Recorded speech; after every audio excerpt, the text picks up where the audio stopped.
Hello everyone, उम्मीद आप ठीक होंगे और पढ़ाई अच्छे से कर रहे होंगे। तो हम पढ़ रहे हैं बेटा क्लास 11th केमिस्ट्री। चैप्टर का नाम है तत्वों का आवर्ती वर्गीकरण और गुणधर्मों में आवर्तिता। लेक्चर नंबर 12 है और इस लेक्चर के अंदर हम डिस्कस करेंगे बेटा इलेक्ट्रॉन लब्धि एंथैल्पी, जिसे हम इलेक्ट्रॉन बंधुता भी कहते हैं। साथ में हम बात करेंगे इलेक्ट्रॉन लब्धि एंथैल्पी को प्रभावित करने वाले कारक कि किन किन फैक्टर से ये अफेक्टेड होगी, बदलेगी। और हम बात करेंगे इलेक्ट्रॉन बंधुता का क्रमिक परिवर्तन, मतलब ये आवर्त और वर्ग में किस प्रकार से बदलती है। इंपॉर्टेंट टॉपिक है एग्जाम के पॉइंट ऑफ व्यू से भी और कंपटीशन लेवल पर भी। Very very most important exam में पूछे जाते हैं क्वेश्चन यहाँ से। इसलिए आप बेटा नोट्स बनाए, अच्छे से नोट्स बनाए इन टॉपिकों के। बल्कि नोट्स जितना अच्छा होंगे आपको स्टडी करना उतना आसान होगा। तो एक एक बात को आप नोट करें नोट्स के अंदर, राइट। और अगर आप हमारे चैनल पर नए हैं तो और चैनल को आपने सब्सक्राइब नहीं करा तो चैनल को सब्सक्राइब कर लीजिए, बेल आइकन को प्रेस कर दिए ताकि नोटिफिकेशन टाइम पे मिल सके। चलिए स्टार्ट करते हैं आज के लेक्चर। इलेक्ट्रॉन बंधुता या फिर इलेक्ट्रॉन लब्धि एंथैल्पी क्या होती है? इलेक्ट्रॉन बंधुता या फिर इलेक्ट्रॉन लब्धि एंथैल्पी सिंपल सी बात है कि कोई परमाणु है, उस परमाणु के द्वारा जब वो इलेक्ट्रॉन ग्रहण करता है, यानी कि जब परमाणु के अंदर एक नया इलेक्ट्रॉन जोड़ा जाता है, तो इलेक्ट्रॉन जोड़ने पर वहां से एक एनर्जी निकलती है, वहां से एक ऊर्जा निकलती है। बस उसी ऊर्जा को इलेक्ट्रॉन बंधुता या फिर इलेक्ट्रॉन लब्धि एंथैल्पी कहते हैं। चलिए इसको समझते हैं। डेफिनेशन से पहले कुछ बातें समझ लेते हैं। मान लीजिए मेरे पास ये एक एटम है, ये एक एटम है बेटा। अब ये एटम के लिए कंडीशन है कि एटम हमारे पास गैसीय होना चाहिए। ये जो एटम हो कैसा होना चाहिए? गैसीय अवस्था में हो। दूसरी बात ये कि भाई ये जो एटम है बेटा ये विलगित हो, आइसोलेटेड हो, किसी से जुड़ा हुआ ना हो, अकेला हो। विलगित का मतलब जैसे भाई नाइट्रोजन आप जानते हो N2 अवस्था में मिलता है, तो N2 ना हो क्योंकि N और N आपस में ट्रिपल बॉन्ड से जुड़े हुए हैं। मैं कह रहा हूं आइसोलेट हो, अकेला हो, N हो। ऐसे ही मैं कहूं अगर हाइड्रोजन ना हो बेटा, क्योंकि हाइड्रोजन H और H से जुड़ा हुआ है, अकेला H हो, अकेला हो, और वो अवस्था क्या होनी चाहिए उसकी? गैसीय अवस्था में। ऐसे एटम को बोलते हैं विलगित एटम। क्या बोलते हैं बेटा? विलगित एटम। तो एटम हमारा क्या होना चाहिए? विलगित होना चाहिए और गैसीय अवस्था में होना चाहिए। अब सुनते रहना बेटा। अब ये क्या करेगा? ये एक इलेक्ट्रॉन को ग्रहण करेगा। क्या करेगा बेटा? ये एक इलेक्ट्रॉन को ग्रहण करेगा। मान लीजिए इसके बाहरी कक्ष में इलेक्ट्रॉन है और इसे एक इलेक्ट्रॉन ग्रहण करना है। इसे क्या करना है? एक इलेक्ट्रॉन ग्रहण करना है परमाणु को। तो दो पॉसिबिलिटी है। पहली पॉसिबिलिटी यह है कि परमाणु परमाणु इलेक्ट्रॉन ग्रहण करना चाहता है, ग्रहण करना चाहता है। परमाणु भाई खुद ही इलेक्ट्रॉन ग्रहण करना चाहता है। जैसे जैसे Cl है बेटा, Cl के बाहरी कक्षा में होते हैं 7 इलेक्ट्रॉन और अपना ऑक्टेट कंप्लीट करने के लिए वो 8 करना चाहेगा। इसलिए बेटा Cl हमारा एक इलेक्ट्रॉन ग्रहण करना चाहेगा, एक इलेक्ट्रॉन ग्रहण करना चाहेगा। तो पहला तो यह है कि एटम जो है वो इलेक्ट्रॉन को ग्रहण करना चाह रहा है। और दूसरी बात यह हो सकती है बेटा, दूसरी बात यह हो सकती है कि जो परमाणु है वो इलेक्ट्रॉन ग्रहण करना नहीं चाहता, इलेक्ट्रॉन ग्रहण करना नहीं चाहता। दो बातें हैं बेटा, ध्यान से सुनना। दो बातें, एक बात वो है कि परमाणु इलेक्ट्रॉन ग्रहण करना चाहता है और एक बात वो है कि परमाणु इलेक्ट्रॉन ग्रहण करना नहीं चाहता है। सिंपल सी बात है कि परमाणु को इलेक्ट्रॉन ग्रहण कराना है, चाहे वो चाहे या ना चाहे। अगर वो परमाणु इलेक्ट्रॉन को ग्रहण करना चाहता है, इसका मतलब इलेक्ट्रॉन और परमाणु के इलेक्ट्रॉन जो है वो परमाणु के अंदर आसानी से जुड़ जाएंगे, क्योंकि परमाणु भी इलेक्ट्रॉन ग्रहण करना चाहता है और हमें इलेक्ट्रॉन ग्रहण कराना भी है। इजीली इलेक्ट्रॉन परमाणु के अंदर जुड़ जाएंगे। तो इलेक्ट्रॉन जब आसानी से जुड़ जाएगा तो वहां से जो एनर्जी निकलेगी वो एनर्जी ज्यादा निकलेगी, जिस कारण हम कहेंगे कि उसकी इलेक्ट्रॉन बंधुता ज्यादा होगी। मतलब अगर किसी परमाणु के अंदर इलेक्ट्रॉन का जुड़ना आसान होगा, आसानी से इलेक्ट्रॉन जुड़ जाएगा, तो फिर हम कहेंगे वहां से ऊर्जा ज्यादा निकलेगी। बस उसी ऊर्जा को हम क्या कहेंगे? इलेक्ट्रॉन बंधुता या फिर इलेक्ट्रॉन लब्धि एंथैल्पी। नोट करना जो मैं बात कह रहा हूं बेटा, इलेक्ट्रॉन बंधुता क्या होती है कि जब परमाणु के अंदर इलेक्ट्रॉन जुड़ते हैं और इलेक्ट्रॉन जुड़ने के बाद वहां से ऊर्जा निकलती है, उसी ऊर्जा को हम इलेक्ट्रॉन बंधुता कहते हैं। लेकिन इलेक्ट्रॉन लब्धि एंथैल्पी क्या होती है कि जब हमारे पास इलेक्ट्रॉन जुड़ते हैं तो जुड़ने पर ऊर्जा में जो परिवर्तन होता है, ऊर्जा में जो बदलाव आता है, एनर्जी में जो बदलाव आता है, उसको हम बोलते हैं इलेक्ट्रॉन लब्धि एंथैल्पी। दोनों बात एक ही है, आपको कंफ्यूज बिल्कुल नहीं होना। सिर्फ और सिर्फ एक बात दिमाग में डाल लो, या तो इलेक्ट्रॉन बंधुता डाल लो या इलेक्ट्रॉन लब्धि एंथैल्पी डाल लो, दोनों बात एक ही है। मैं एक ही बात करूंगा, या तो इलेक्ट्रॉन बंधुता की बात करूंगा, इलेक्ट्रॉन लब्धि एंथैल्पी की बात करूंगा। अभी तो इतना ध्यान रखो। अच्छा, अगर ये इलेक्ट्रॉन ग्रहण करना नहीं चाहेगा तो फिर क्या होगा, मुझे जबरदस्ती करनी पड़ेगी। एक तो यह है कि भाई इलेक्ट्रॉन ग्रहण करना चाह रहा है तो आसानी से ग्रहण हो गया, ऊर्जा निकल गई। अब ये इलेक्ट्रॉन ग्रहण करना नहीं चाहता, मतलब मुझे जबरदस्ती करनी पड़ेगी, इसके साथ इलेक्ट्रॉन ग्रहण कराना पड़ेगा। और जब मैं इलेक्ट्रॉन ग्रहण कराना पड़ेगा तो मुझे एफर्ट लगाना पड़ेगा। भाई वो खुद ग्रहण करना नहीं चाह रहा, मैं एफर्ट लगाऊंगा, और जब मैं एफर्ट लगाऊंगा मतलब मैं एनर्जी दूंगा, और एनर्जी जब मेरे द्वारा दी जाएगी तो इसका मतलब क्या हो रहा है कि यहाँ एनर्जी निकल नहीं रही बल्कि एनर्जी देनी पड़ रही है। और अगर एनर्जी देनी पड़ेगी तो मैं कहूंगा भाई कि इसकी इलेक्ट्रॉन बंधुता कम है। भाई निकल नहीं रही, देनी पड़ रही है। तो पहले केस में इलेक्ट्रॉन बंधुता ज्यादा होगी, दूसरे केस में इलेक्ट्रॉन बंधुता कम होगी। यानी कि सिंपल सी बात आपको माइंड में रखनी है कि अगर किसी परमाणु के अंदर इलेक्ट्रॉन का जुड़ना आसान होगा तो उसकी इलेक्ट्रॉन बंधुता ज्यादा होगी, और अगर किसी परमाणु के अंदर इलेक्ट्रॉन का जुड़ना मुश्किल होगा मतलब उसकी इलेक्ट्रॉन बंधुता कम होगी। क्लियर है बात? बहुत अच्छे। इलेक्ट्रॉन बंधुता को डिनोट करते हैं ए से, इलेक्ट्रॉन एफिनिटी, सॉरी, इलेक्ट्रॉन बंधुता को डिनोट करते हैं ई से, और इलेक्ट्रॉन गेन एंथैल्पी को डिनोट करते हैं डेल्टा ई जी एच से। डेल्टा ई जी एच, ई मतलब इलेक्ट्रॉन, जी मतलब गेन, गेन मतलब ग्रहण, गेन एंथैल्पी, राइट। तो चलिए अब डेफिनेशंस को देखते हैं, आसान लगेगी अब आपको।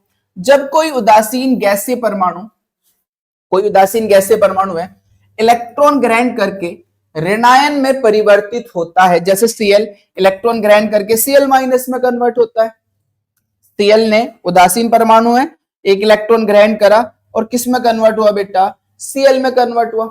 अच्छा, तो इस प्रक्रम में हुई एंथैल्पी परिवर्तन को, एंथैल्पी मतलब ऊर्जा में जो परिवर्तन हो रहा है, ऊर्जा में परिवर्तन को तत्व की इलेक्ट्रॉन लब्धि एंथैल्पी, जिसे डिनोट करते हैं डेल्टा ई जी एच से, कहते हैं।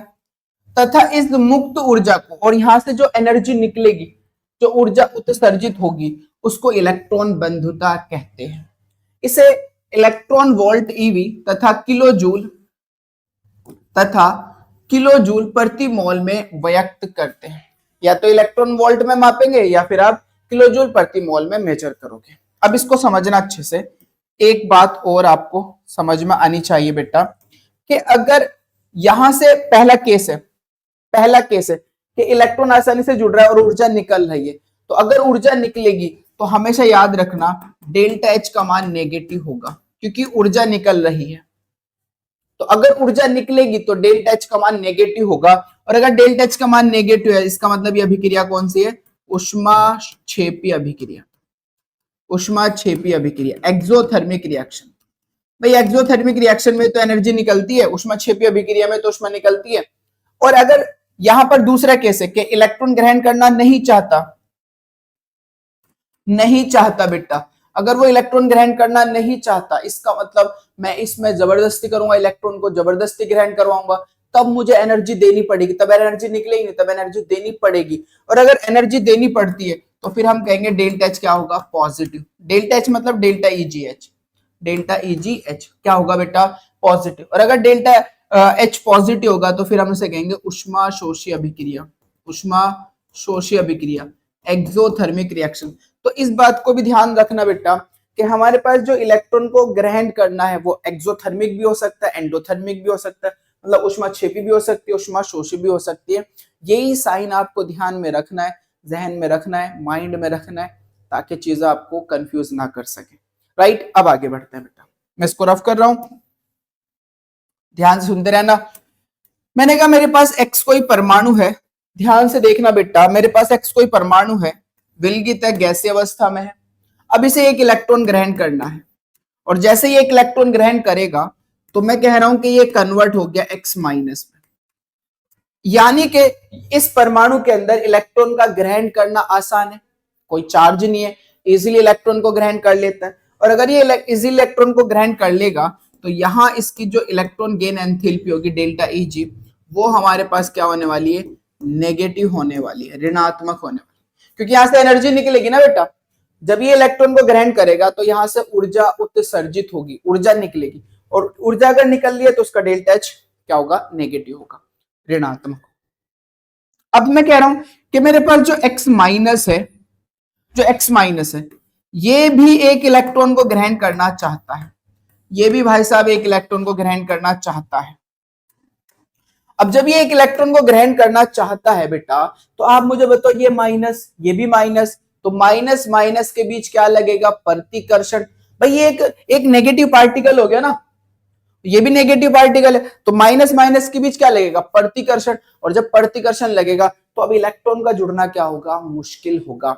और अगर मैं अब ये इलेक्ट्रॉन नहीं जुड़ना चाहेगा, क्योंकि माइनस माइनस के बीच क्या लगेगा, प्रतिकर्षण लगेगा। तो अब ये इलेक्ट्रॉन जुड़ेगा नहीं, बल्कि इलेक्ट्रॉन को जबरदस्ती जोड़ना पड़ेगा। और अगर जबरदस्ती जोड़ना पड़ रहा है तो इसका मतलब डेल्टा EgH2 का मान क्या होगा बेटा, पॉजिटिव होगा। मतलब एनर्जी देनी पड़ेगी, इलेक्ट्रॉन को जोड़ने के लिए ऊर्जा देनी पड़ेगी, एफर्ट लगाना पड़ेगा, क्योंकि अब ये नॉर्मल केस में नहीं आ रहा। नॉर्मल केस में भी नहीं आ रहा, क्योंकि भाई इलेक्ट्रॉन का जुड़ना मुश्किल है, माइनस माइनस के बीच क्या हो रहा है, प्रतिकर्षण हो रहा है, इसलिए इलेक्ट्रॉन का जुड़ना मुश्किल होगा, जिस कारण ऊर्जा देनी पड़ेगी। और जब ऊर्जा देनी पड़ती है तो डेल्टा EgH2 क्या होगा, पॉजिटिव होगा। ये प्रथम आयनन इलेक्ट्रॉन बंधुता, ये द्वितीय इलेक्ट्रॉन बंधुता है, या फिर आप बोल सकते हो इसे प्रथम इलेक्ट्रॉन लब्धि एंथैल्पी से द्वितीय इलेक्ट्रॉन लब्धि एंथैल्पी, राइट।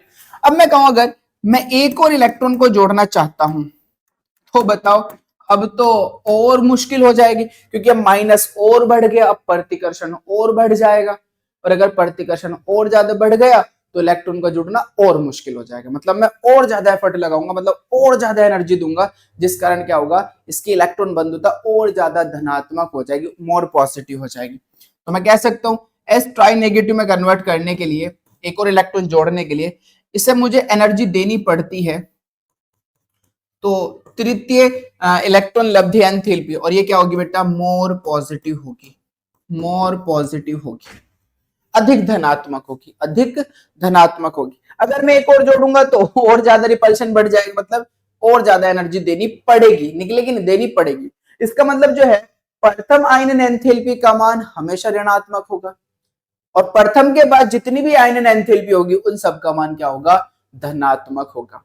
प्रथम का ऋणात्मक, बाकी सबका क्या होगा बेटा, धनात्मक होगा, धनात्मक होगा। और अगर मैं सही बताऊं तो प्रथम हो सकता है धनात्मक भी और ऋणात्मक भी हो सकता है। भाई मान लीजिए सोडियम है, वो इलेक्ट्रॉन ग्रहण करना क्यों चाहेगा, या और भी अदर एटम है वो इलेक्ट्रॉन ग्रहण करना क्यों चाहेंगे। तो हो सकता है कि प्रथम आयनन एंथैल्पी का मान भी धनात्मक, या फिर बेटा, या फिर क्या हो सकते हैं, जीरो हो सकती है उनकी प्रथम आयनन एंथैल्पी का मान। धनात्मक भी हो सकती है और ऋणात्मक भी हो सकती है, शून्य तो हम बात करेंगे खैर, राइट। ऐसे नहीं कि प्रथम हमेशा ऋणात्मक की होगी, लेकिन मैं एक जनरली ट्रेंड ले रहा हूं, तो मैं कहूंगा कि प्रथम आयनन एंथैल्पी का मान ऋणात्मक होगा, लेकिन इसके बाद जितनी भी आयनन एंथैल्पी होंगी उन सब का मान क्या होगा बेटा, धनात्मक होगा। बात समझ में आ गई होगी, क्योंकि एक इलेक्ट्रॉन जुड़ने के बाद जो हमें ऋणायन प्राप्त होगा, तो दूसरे इलेक्ट्रॉन और उस ऋणायन परमाणु के बीच प्रतिकर्षण होगा, जिससे इलेक्ट्रॉन का जुड़ना मुश्किल, इलेक्ट्रॉन का जुड़ना मुश्किल होगा, मतलब एनर्जी देनी पड़ेगी, इसलिए उसके आयनन एंथैल्पी का मान धनात्मक होगा। बात समझ में आ गई होगी, आगे बढ़े बेटा, बहुत अच्छा। इलेक्ट्रॉन बंधुता को प्रभावित करने वाले कारक, अगर हम इलेक्ट्रॉन बंधुता को प्रभावित करने वाले कारक की बात करें तो पहला कारक है हमारे पास इलेक्ट्रॉन बंधुता को प्रभावित करने वाले कारक निम्न है। पहला है परमाणु आकार। भाई जैसे जैसे परमाणु आकार बढ़ेगा, ध्यान से सुनना मेरे पास, ये मेरे पास एक एटॉमिक साइज है, दूसरा ये बेटा हमारे पास एटॉमिक साइज है। अब यहां पर इलेक्ट्रॉन ग्रहण करना है, इसको भी और इसको भी, तो आप मुझे बताइए दोनों को इलेक्ट्रॉन ग्रहण करना है, कहां इलेक्ट्रॉन का ग्रहण करना आसान होगा, जहां नाभिक का आकर्षण ज्यादा होगा, क्योंकि नाभिक के कारण ही तो इलेक्ट्रॉन खींच रहा है। भाई इलेक्ट्रॉन जो खींच रहा है वो किसके कारण खींच रहा है, नाभिक के कारण, जेड इफेक्टिव के कारण। आप मुझे बताओ जेड इफेक्टिव ज्यादा कहां होगा, जहां पर नाभिक और इलेक्ट्रॉन के बीच की दूरी कम होगी, नाभिक और इलेक्ट्रॉन के बीच की दूरी कम होगी। भाई अगर बीच की दूरी कम है तो आकर्षण ज्यादा होगा, बीच की दूरी ज्यादा है तो आकर्षण कम होगा। तो यहां पर आप देखोगे नाभिक और इलेक्ट्रॉन के बीच की दूरी ज्यादा है, जिस कारण अगर परमाणु आकार बढ़ेगा तो फिर नाभिक का आकर्षण घट जाएगा, जिस कारण इस इलेक्ट्रॉन पर जो नाभिक के आकर्षण बल लग रहा है वो कम लग रहा है। इलेक्ट्रॉन का खींचना मुश्किल, इलेक्ट्रॉन का खींचना मुश्किल तो इलेक्ट्रॉन का ग्रहण करना मुश्किल होगा तो ऊर्जा भी कम निकलेगी। यहाँ पर अगर हम बात करें तो साइज छोटा है, साइज छोटा है तो नाभिक का आकर्षण ज्यादा होगा, इलेक्ट्रॉन को खींचना आसान होगा, इलेक्ट्रॉन को खींचना आसान होगा तो आसानी से ग्रहण कर लेगा, जिस कारण ऊर्जा ज्यादा निकलेगी। इसका मतलब ये होगा कि जैसे जैसे परमाणु आकार बढ़ता जाएगा, जैसे जैसे परमाणु आकार बढ़ता जाएगा, वैसे वैसे नाभिक और इलेक्ट्रॉन के बीच की दूरी बढ़ती जाएगी, और अगर इलेक्ट्रॉन के बीच की दूरी बढ़ेगी तो इलेक्ट्रॉन को ग्रहण करना मुश्किल होगा और उसके आयनन एंथैल्पी का इलेक्ट्रॉन बंधुता का मान घटता जाएगा। तो चेक कर सकते हो बेटा, परमाणु का आकार बढ़ने पर इलेक्ट्रॉन बंधुता का मान घटता है, आकार बढ़ने पर इलेक्ट्रॉन बंधुता का मान घटता है, क्योंकि परमाणु आकार बढ़ने पर बाहरी कोश की नाभिक से दूरी बढ़ जाती है, जो बाहरी कोश है उसकी नाभिक से दूरी बढ़ जाती है, जिससे जोड़ा गया इलेक्ट्रॉन नाभिक द्वारा कम बल से आकर्षित होता है तथा ऊर्जा कम निकलती है या कम ऊर्जा निकलती। तो ये बात आपको पता हो साइज पर कैसे डिपेंड करेगी हमारे पास इलेक्ट्रॉन बंधुता। तो ये बात आपको पता हो भाई कि जो हमारी इलेक्ट्रॉन बंधुता होती है, क्या होती है बेटा, इलेक्ट्रॉन बंधुता होती है, वो परमाणु आकार के व्युत्क्रमानुपाती होती है। जैसे जैसे परमाणु आकार बढ़ता है इलेक्ट्रॉन बंधुता का मान घटता है। मसलन मैं सोडियम और लिथियम की बात करूं, सोडियम और लिथियम की बात करें तो सोडियम का आकार छोटा है, लिथियम का आकार बड़ा है, तो इसलिए मैं कह सकता हूं कि हमारे पास सोडियम की इलेक्ट्रॉन बंधुता कम होगी, लिथियम की इलेक्ट्रॉन बंधुता ज्यादा होगी। राइट, जैसे जैसे आकार बढ़ेगा तो इलेक्ट्रॉन बंधुता घटेगी ना बेटा। राइट, तो आपको पता है, वैसे हम पढ़ेंगे इसके बारे में भी, लेकिन अभी फिलहाल आपको फैक्टर्स बताओ कि जैसे जैसे परमाणु का आकार बढ़ता जाएगा इलेक्ट्रॉन बंधुता का मान घटता जाएगा। क्लियर है बेटा, आगे चलते हैं। दूसरा फैक्टर है प्रभावी नाभिक के आवेश, जो कि आप बहुत आसानी से समझ सकते हैं और जानते भी होंगे कि भाई मेरे पास ये नाभिक है और ये इलेक्ट्रॉन है।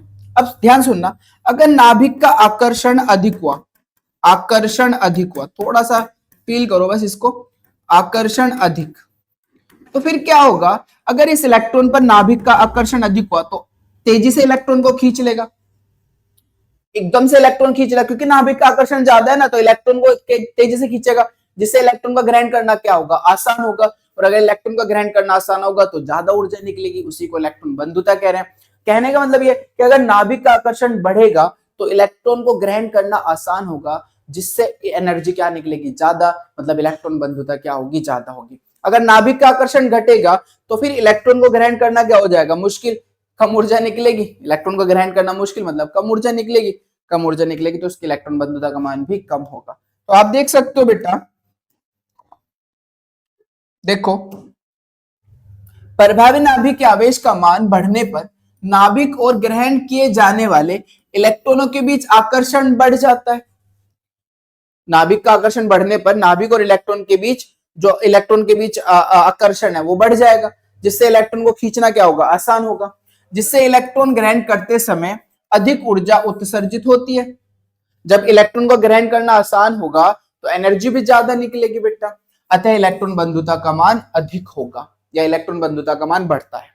तो मैं कह सकता हूं कि मेरे पास जो इलेक्ट्रॉन बंधुता है, इलेक्ट्रॉन बंधुता है, राइट बेटा, वो हमारे पास क्या होगी, डायरेक्टली प्रोपोर्शनल होगी, किसके, प्रभावी नाभिक के आवेश के, प्रभावी नाभिक के आवेश के।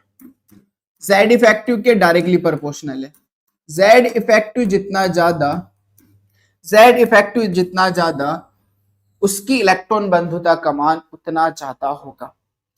प्रभावी नाभिक के आवेश जितना ज्यादा होगा इलेक्ट्रॉन बंधुता का मान उतना ज्यादा होगा। प्रभावी नाभिक के आवेश जितना कम होगा इलेक्ट्रॉन बंधुता का मान उतना ही कम होगा। दो फैक्टर आपके समझ में आ गया होगा, आकार बढ़ेगा तो इलेक्ट्रॉन बंधुता का मान घटेगा, क्योंकि आकार बढ़ने से इलेक्ट्रॉन और नाभिक के बीच की दूरी बढ़ती है, जिस कारण नाभिक का आकर्षण कम हो जाता है इलेक्ट्रॉनों पर और इलेक्ट्रॉन को ग्रहण करना मुश्किल, मतलब कम ऊर्जा निकलती है। अगर नाभिक का आकर्षण बढ़ेगा तो फिर इलेक्ट्रॉन बंधुता का मान बढ़ेगा, क्योंकि नाभिक का आकर्षण बढ़ने से इलेक्ट्रॉन को ग्रहण करना आसान होगा, जिस कारण ज्यादा ऊर्जा निकलेगी, उसकी इलेक्ट्रॉन बंधुता ज्यादा होगी। आगे बढ़ते हैं बेटा, फैक्टर है बेटा इलेक्ट्रॉनिक विन्यास, और ये factor very very most important है, यहीं पर बच्चा कंफ्यूज होता है और यहीं पर प्रॉब्लम्स आ सकती हैं। तो इसलिए इसको बहुत अच्छे से समझना। इलेक्ट्रॉनिक विन्यास की प्रकृति, नेचर ऑफ इलेक्ट्रॉनिक कॉन्फ़िगरेशन। याद रखना बेटा, हमारे पास जो होता है दो तरह के इलेक्ट्रॉनिक कॉन्फ़िगरेशन की अगर हम बात करें, तो पहला स्थायी इलेक्ट्रॉनिक विन्यास। भाई स्थायी इलेक्ट्रॉनिक विन्यास कब होता है, ध्यान से सुनना बेटा। स्थायी इलेक्ट्रॉनिक विन्यास दो ही केस में होता है, या तो वो अर्धपूर्ण हो, अर्धपूर्ण, या फिर वो पूर्ण भरा हो बेटा। अगर मेरे पास किसी का इलेक्ट्रॉनिक विन्यास पूर्ण भरा है या फिर अर्धपूर्ण है, तो फिर वो कैसा है, स्थायी इलेक्ट्रॉनिक विन्यास। और अगर स्थायी इलेक्ट्रॉनिक विन्यास होगा तो जस्ट फील करो बेटा, फिर वो इलेक्ट्रॉन ग्रहण करना क्यों चाहेगा, मतलब वो इलेक्ट्रॉन ग्रहण करना नहीं चाहेगा। और अगर वो इलेक्ट्रॉन ग्रहण करना नहीं चाह रहा तो हमें जबरदस्ती करनी पड़ेगी, मतलब एनर्जी देनी पड़ेगी। और अगर हम ऊर्जा दे रहे हैं तो उसकी इलेक्ट्रॉन बंधुता कम होगी, मैं ये कह सकता हूं, क्योंकि ऊर्जा देनी पड़ रही है, ऊर्जा निकल नहीं रही। ऊर्जा देनी पड़ रही है, ऊर्जा निकल नहीं रही, इसका मतलब उसकी इलेक्ट्रॉन बंधुता क्या होगी बेटा, कम होगी। तो मैं कह सकता हूं कि अगर मेरे पास अर्धपूर्ण कक्षक है वो भी स्टेबल है, और अगर पूर्ण कक्षक है वो भी स्टेबल है। तो अगर अर्धपूर्ण और पूर्ण उपकोष है तो फिर हम कहेंगे उनकी इलेक्ट्रॉन बंधुता का मान क्या होगा बेटा, बहुत कम होगा या फिर शून्य होगा, बहुत कम होगा या फिर शून्य होगा। जब हम बात करते हैं अस्थायी इलेक्ट्रॉनिक विन्यास की, तो यहां पर अस्थायी इलेक्ट्रॉनिक विन्यास के बारे में बात करेंगे। जैसे कार्बन देखो बेटा, कार्बन का परमाणु क्रमांक 6 होता है, 1s2, 2s2, 2p2, 2p2। अब अगर ये एक इलेक्ट्रॉन ग्रहण कर ले, तो एक इलेक्ट्रॉन ग्रहण करने के बाद तुरंत ये किस में कन्वर्ट हो जाएगा बेटा, 1s2, 2s2, 2p3 में। और जैसे 2p3 आएगा तो ये क्या हो जाएगा, स्थायी। तो अब आपको पता चल गया होगा कि मतलब इसकी इलेक्ट्रॉन ग्रहण करना क्या है, आसान है। तो ये आसानी से इलेक्ट्रॉन ग्रहण करेगा, जिस कारण यहां से एनर्जी निकलेगी, और अगर एनर्जी निकलेगी मतलब इसकी इलेक्ट्रॉन बंधुता ज्यादा होगी। तो आप देख सकते हो अर्धपूर्ण में मैं नाइट्रोजन ले सकता हूं। नाइट्रोजन मतलब 7 होता है परमाणु क्रमांक, 1s2, 2s2, 2p3। क्या ये अर्धपूर्ण है, क्या ये अर्धपूर्ण है, आप देख सकते हो 2p3 है। भाई p के अंदर अधिकतम 6 इलेक्ट्रॉन आ सकते हैं, तो या तो p6 स्टेबल होगा या फिर p3 स्टेबल होगा। ये नाइट्रोजन किस में, p3 में स्टेबल है। और अगर ये एक और इलेक्ट्रॉन ग्रहण कर ले तो ये 2p4 में चला जाएगा, जो कि क्या होगा, अस्थायी होगा। तो बताओ एक स्थायी चीज अस्थायी बनना थोड़ी चाहेगी। अगर ये एक इलेक्ट्रॉन ग्रहण कर ले तो 2p4 हो जाएगा ना। क्या ये ग्रहण करना चाहेगा, क्या स्थायी अस्थायी में कन्वर्ट होना चाहेगा, नहीं होना चाहेगा। इसका मतलब ये कभी भी नहीं चाहेगा कि ये इलेक्ट्रॉन ग्रहण करे। और जब ये इलेक्ट्रॉन ग्रहण करना नहीं चाहता तो मतलब इसकी इलेक्ट्रॉन बंधुता क्या होगी, बहुत कम होगी, बहुत कम होगी। क्लियर है बात। तो अगर अर्धपूर्ण इलेक्ट्रॉनिक कॉन्फ़िगरेशन है उसकी इलेक्ट्रॉन बंधुता कम है। अगर पूर्ण इलेक्ट्रॉनिक कॉन्फ़िगरेशन है, पूर्ण में बेटा मैं ले सकता हूं, पूर्ण में ऐसे रफ कर रहा हूं तो समझ में आई गया होगा आपको बात। पूर्ण में मैं ले सकता हूं जैसे नियॉन, परमाणु क्रमांक 10 है, 1s2, 2s2, 2p6। चेक करो फुल फील्ड है, p6 है। अब यहां तो नाइट्रोजन में तो 2p3 था, तो यहां तो आप कह सकते हो कि ये इलेक्ट्रॉन ग्रहण करके 2p4 बन सकता है। यहां तो 2p6 है, ऑलरेडी कंप्लीट है, अब तो इलेक्ट्रॉन जा ही नहीं सकता यहां पर, मतलब इसकी इलेक्ट्रॉन ग्रहण करने की क्षमता शून्य है। तो मैं कहूंगा फिर इसकी इलेक्ट्रॉन बंधुता भी क्या है, शून्य है। इसकी इलेक्ट्रॉन बंधुता भी शून्य है। तो जितने भी हमारे पास बेटा अक्रिय गैस होते हैं उन सब का इलेक्ट्रॉनिक कॉन्फ़िगरेशन, उन सब का बेटा इलेक्ट्रॉनिक कॉन्फ़िगरेशन क्या होता है, पूर्ण होता है। और चूंकि उनका इलेक्ट्रॉनिक अक्रिय गैसों का इलेक्ट्रॉनिक कॉन्फ़िगरेशन बेटा पूर्ण होता है, तो मैं कह सकता हूं उनकी इलेक्ट्रॉन बंधुता क्या होगी, शून्य होगी, मतलब वो इलेक्ट्रॉन ग्रहण करना नहीं चाहेंगे। हालांकि हम आगे पॉइंट देखेंगे, तो चलिए देखते हैं, समझ में आ जाएगी बात आपको अच्छे से। ये तो बात फील हो ही गई होगी कि अगर स्थायी इलेक्ट्रॉनिक विन्यास है और स्थायी कब होगा, या तो अर्धपूर्ण है या फिर पूर्ण है, तो फिर उनकी इलेक्ट्रॉन बंधुता का मान कम होगा, क्योंकि वो इलेक्ट्रॉन ग्रहण करना नहीं चाहेंगे। वे तत्व जिनमें आधे भरे हुए या पूर्ण भरे हुए उपकोष होते हैं बहुत अधिक स्थायी होते हैं। इसलिए ऐसे कक्षकों में इलेक्ट्रॉन जोड़ने के लिए ऊर्जा देनी पड़ती है, निकलती नहीं ऊर्जा, मैं वही तो बता रहा था, ऊर्जा देनी पड़ती है। अतः ऐसे तत्वों की इलेक्ट्रॉन बंधुता का मान अधिक धनात्मक होता है। जब ऊर्जा देनी पड़ रही है तो इलेक्ट्रॉन बंधुता कैसी होगी, धनात्मक होगी। अच्छा, पूर्ण भरे हुए, यहां नोट करना, पूर्ण भरे हुए कोशों में अतिरिक्त इलेक्ट्रॉन डालने की जगह नहीं होती। 2p6 कंप्लीट था, अगर वो पूर्ण भरा हुआ है तो उसमें तो इलेक्ट्रॉन डालने की जगह है ही नहीं, जिसके कारण ऐसे तत्वों की इलेक्ट्रॉन बंधुता का मान शून्य होता है।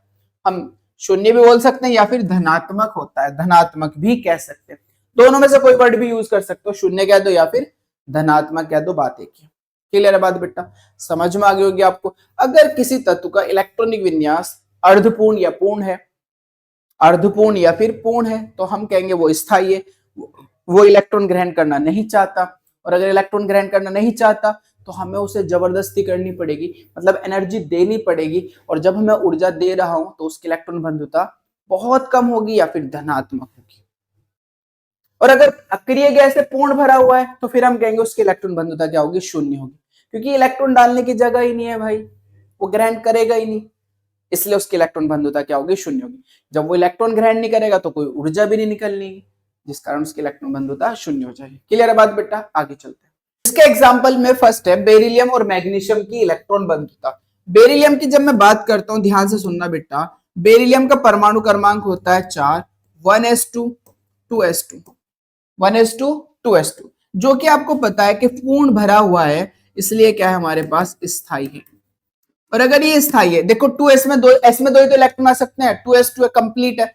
अगर मैं यहां से एक इलेक्ट्रॉन को बेटा ग्रहण करा दूं तो फिर ये 2s में तो जाएगा नहीं, बल्कि कहां जाएगा, 2p में जाएगा।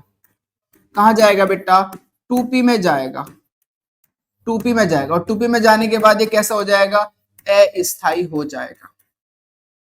तो क्या ये इलेक्ट्रॉन ग्रहण करना चाहेगा, आप कहोगे सर ये इलेक्ट्रॉन ग्रहण करना नहीं चाहेगा, क्यों नहीं चाहेगा, क्योंकि भाई ये कंप्लीट है, और कंप्लीट है तो पूर्ण भरा हुआ है, तो ये स्थायी है, और अगर ये स्थायी है तो फिर ये इलेक्ट्रॉन ग्रहण करना नहीं चाहेगा। चूंकि ये इलेक्ट्रॉन ग्रहण करना नहीं चाह रहा तो यहाँ इलेक्ट्रॉन ग्रहण कराने के लिए ऊर्जा देनी पड़ेगी, मतलब इसकी इलेक्ट्रॉन बंधुता कम होगी, कम होगी, राइट। बेरिलियम की बात के बाद हम मैग्नीशियम की बात करें तो ये भी सिमिलर ही है।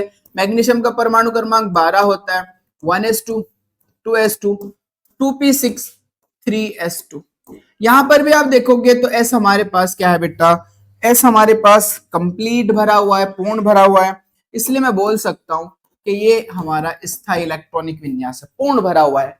s में 2 ही इलेक्ट्रॉन आ सकते हैं, 2 आए हुए हैं, 2 ही आ सकते हैं। अगर ये एक इलेक्ट्रॉन ग्रहण कर ले तो इलेक्ट्रॉन लास्ट वाली कक्षा में जाएगा, अब वो तो पूर्ण है तो इसका मतलब हमारे पास 3p आएगा, 1s2 2s2 2p6 3s2 3p1, और जो कि क्या हो जाएगा हमारा, अस्थायी हो जाएगा। मतलब ये इलेक्ट्रॉन ग्रहण करना नहीं चाहते, और जब ये इलेक्ट्रॉन ग्रहण करना नहीं चाहते तो इनकी इलेक्ट्रॉन बंधुता क्या होगी, कम होगी, ध्यान रखना बेटा। तो चेक करो, बेरिलियम और मैग्नीशियम दोनों के s उपकोष पूर्ण रूप से भरे होते हैं, जिसके कारण इनमें इलेक्ट्रॉन ग्रहण करने की प्रवृत्ति नहीं होती, इनमें इलेक्ट्रॉन ग्रहण करने की टेंडेंसी नहीं होती। अतः पी उपकोष में इलेक्ट्रॉन जोड़ने के लिए, जब मैं पी उपकोष में इलेक्ट्रॉन जोड़ रहा हूं, अतिरिक्त ऊर्जा की आवश्यकता होती है, मतलब बाहर से ऊर्जा देनी पड़ेगी, निकलेगी नहीं, ऊर्जा देनी पड़ेगी।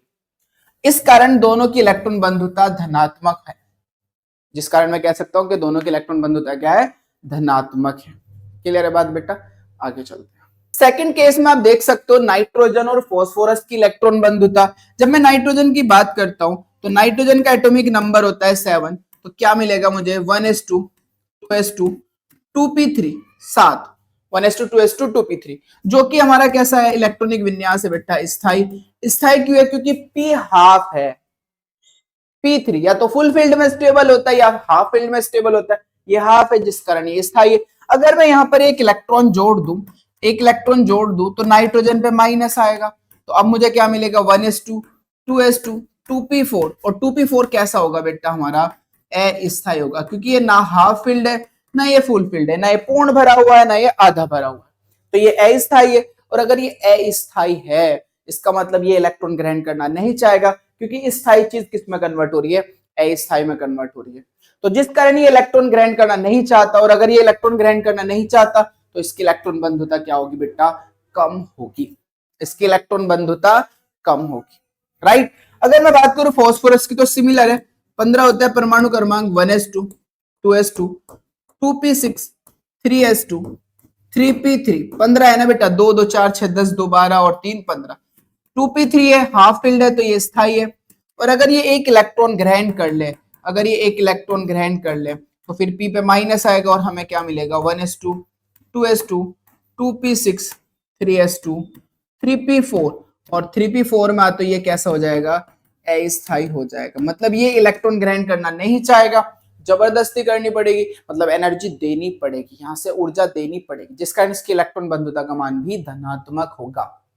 राइट, तो देख सकते हो बेटा नाइट्रोजन तथा फॉस्फोरस दोनों की इलेक्ट्रॉन बंधुता बहुत कम है, बहुत कम होगी, क्योंकि इलेक्ट्रॉन ग्रहण करना नहीं चाहते, क्योंकि दोनों के तत्वों के बाहरी कोश में आधे भरे हुए इलेक्ट्रॉन है। बाहरी कोश में क्या है बेटा, आधे भरे हुए इलेक्ट्रॉन, या आप बोल सकते दोनों, क्योंकि दोनों के पीयूष कोश में आधे भरे हुए इलेक्ट्रॉन है, या पीयूष कोश अर्धपूर्ण है, ऐसे बोल सकते हैं। ये अर्धपूर्ण कक्षक की इलेक्ट्रॉन ग्रहण करने की प्रवृत्ति नहीं रखते। ये जो अर्धपूर्ण कक्षक है वो इलेक्ट्रॉन ग्रहण करने की प्रवृत्ति नहीं रखते, इसे खत्म कर देना। तो ये जो अर्धपूर्ण कक्षक है वो इलेक्ट्रॉन ग्रहण करने की प्रवृत्ति नहीं रखते। इस कारण जब इनके पीयूष कोश में अतिरिक्त इलेक्ट्रॉन डाला जाता है तो ऊर्जा की आवश्यकता होती है, ऊर्जा निकलती नहीं, ऊर्जा की आवश्यकता होती है। इस कारण दोनों तत्वों की इलेक्ट्रॉन बंधुता का मान क्या होगा बेटा, धनात्मक या बहुत कम होता है, या तो मैं कहूंगा धनात्मक या फिर बहुत कम होता है। क्लियर बात, समझ में आ रही होगी बात आपको। आगे बढ़ते हैं बेटा। केस थर्ड क्या है, उत्कृष्ट गैसों की इलेक्ट्रॉन बंधुता। अगर मैं उत्कृष्ट गैस, जिसे हम अक्रिय गैस कहते हैं, उसकी इलेक्ट्रॉन बंधुता की बात करूं तो कौन कौन आता है बेटा, helium, neon, argon, krypton, xenon और हमारा रेडॉन। ये सब के सब उत्कृष्ट गैस या फिर अक्रिय गैस है। उत्कृष्ट गैस या फिर हमारे पास क्या है बेटा, अक्रिय गैस है, अक्रिय गैस। अब इनकी जो इलेक्ट्रॉन बंधुता है ना वो शून्य होती है, क्योंकि इनकी जो पीयूष कोश है, लास्ट की जो उपकोश है, वो हमारे पास क्या होती है, फुलफिल्ड होती है, पूर्ण भरी होती है। जैसे अगर मैं हीलियम की बात करूं तो मुझे यहां पर मिलेगा 1s2। अगर मैं नियॉन की बात करूं 2s2 2p6। अगर आर्गन की बात करें, लास्ट के इलेक्ट्रॉनिक कॉन्फ़िगरेशन ये आप बना लेते हैं बेटा, इसका चेक करो। मैं अगर नियॉन की बात करूं तो नियॉन का एटॉमिक नंबर होता है 10। क्या मिलेगा बेटा आपको, 1s2 2s2 2p6 2 2 4 6 10 पूरा भरा हुआ है।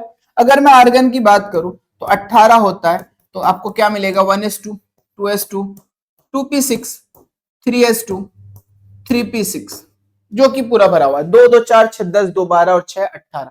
आप देख सकते हो इसकी जो पीयूष कोश है वो पूर्ण रूप से भरी हुई है, सबकी पीयूष कोश पूर्ण रूप से भरी होगी, और चूंकि पीयूष कोश पूर्ण रूप से भरी होगी तो यहाँ पर एक्स्ट्रा इलेक्ट्रॉन ग्रहण करने की जगह नहीं होगी, जिस कारण ये इलेक्ट्रॉन ग्रहण करना नहीं चाहते, मतलब इनकी इलेक्ट्रॉन बंधुता का मान क्या होगा, शून्य होगा। तो आप देख सकते हो बेटा उत्कृष्ट गैसों के अंतिम कक्ष पूर्ण रूप से भरे होने के कारण स्थायी होते हैं। पूर्ण रूप से भरे होने के कारण क्या होता है बेटा, स्थायी होता है। इनमें इलेक्ट्रॉन ग्रहण करने की प्रवृत्ति नहीं होती, इनमें जो है वो इलेक्ट्रॉन ग्रहण करने की प्रवृत्ति नहीं होती। इस कारण जब इन गैसों को इलेक्ट्रॉन देकर ऋणायन बनाते हैं, जब इन गैसों को इलेक्ट्रॉन देकर ऋणायन बनाते हैं तो बाहर से ऊर्जा देनी पड़ती है, निकलेगी नहीं, ऊर्जा देनी पड़ती है। इसलिए उत्कृष्ट गैसों की इलेक्ट्रॉन बंधुता का मान शून्य होता है। तो एग्जाम में क्वेश्चन आता है कि उत्कृष्ट गैसों की इलेक्ट्रॉन बंधुता शून्य होती है क्यों, क्वेश्चन आता है, नोट कर लेना ये क्वेश्चन और इसका आंसर भी लिख लेना। उत्कृष्ट गैसों की इलेक्ट्रॉन बंधुता शून्य होती है क्यों, तो आप आंसर क्या दोगे कि भाई उत्कृष्ट गैसों के जो कक्षा है वो पूर्ण रूप से भरी होने के कारण स्थायी होती है, जिस कारण में इलेक्ट्रॉन ग्रहण करने की क्षमता नहीं होती, और इलेक्ट्रॉन ग्रहण करने की क्षमता नहीं होती, इसी कारण इनकी इलेक्ट्रॉन बंधुता का मान क्या होगा, शून्य होगा, या फिर पूरा रीजन आप लिख सकते हो ये।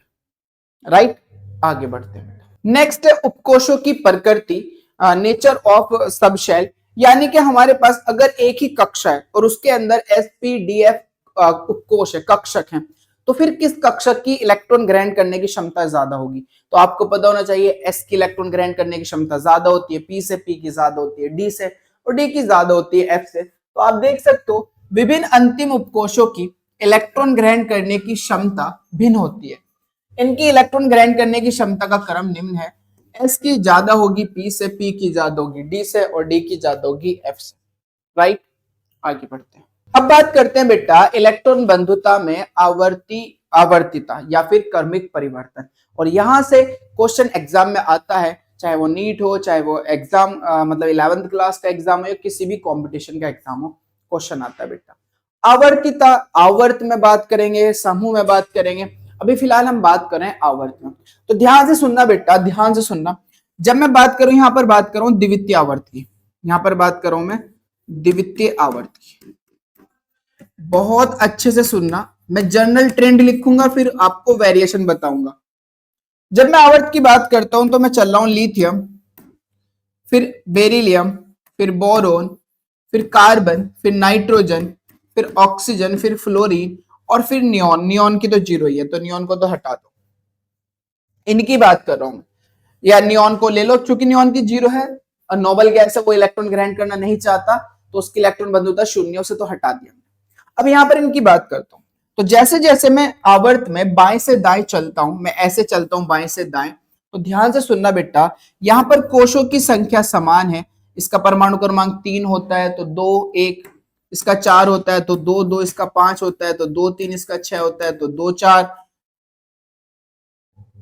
2 4, इसका 7 होता है बेटा, सॉरी, इसका कितना होता है हमारा 5, इसका 4, इसका 3, इसका 7 होता है तो 2 5, इसका बेटा 8 होता है तो 2 6 और इसका हमारा कितना होता है बेटा 9 तो 2 7। अब जैसे जैसे आप देख रहे होंगे कि कोशों की संख्या तो समान है, कक्षकों की कोशों की संख्या समान है, लेकिन जब मैं आवर्त में बाएं से दाएं चलता हूं तो फिर प्रोटॉनों की संख्या बढ़ती है 3 4 5 6 7 8 9।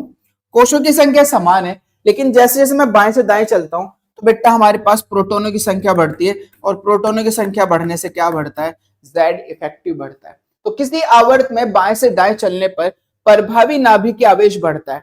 और हमने बात करी थी कि अगर प्रभावी नाभिकीय आवेश बढ़ेगा तो फिर इलेक्ट्रॉन बंधुता का मान भी बढ़ेगा।